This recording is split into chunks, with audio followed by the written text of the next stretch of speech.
Welcome to the DS Exchange Learning Centre.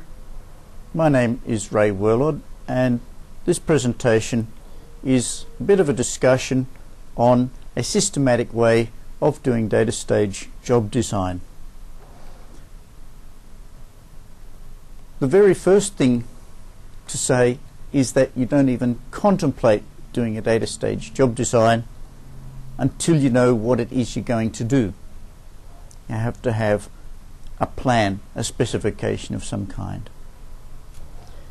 At the end of this discussion, you'll have some ideas which will allow you to follow a structured, systematic and fairly standard technique for constructing your data stage jobs.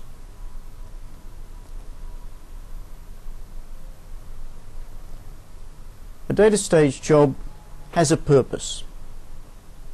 In the ETL world, that means extracting data from some place, maybe more than one place, running through some kind of transformation, cleansing, and putting it in some other place, or maybe even back in the original place. That's the loading part. But how do you know what it is you want to do? What business rules need to be applied? Typically, it's not up to the data stage developer to ascertain the business rules that need to be applied. You'll get those from a document of some kind. A document that typically a business analyst, subject matter expert, will have put together. It may go by a title such as Source to Target Mapping Document or Target from Source Mapping. If you can get them to do that, that will make your data stage job much easier to plan and design.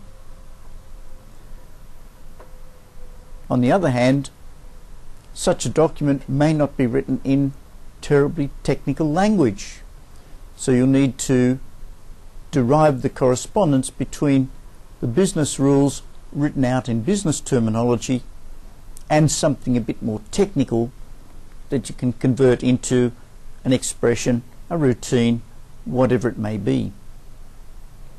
And from that, you then start developing your plan. The source to target mapping document will identify sources and targets, hence the name. We'll need to enrich that with some technical metadata. Where is the source? What's the database name, the schema name, the owner name, the table name? What is the authentication information required? And then, from that, what kinds of things are likely to be different in different environments? Path names, database names, passwords, etc. What things are going to change over time? Constants in where clauses. Passwords again. These will change over time.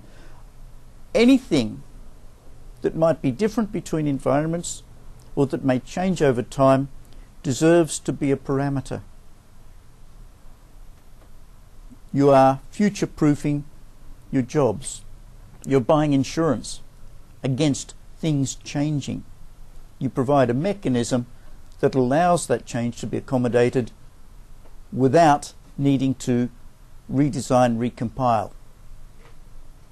And in a well-run environment, you shouldn't be allowed to redesign and recompile in production.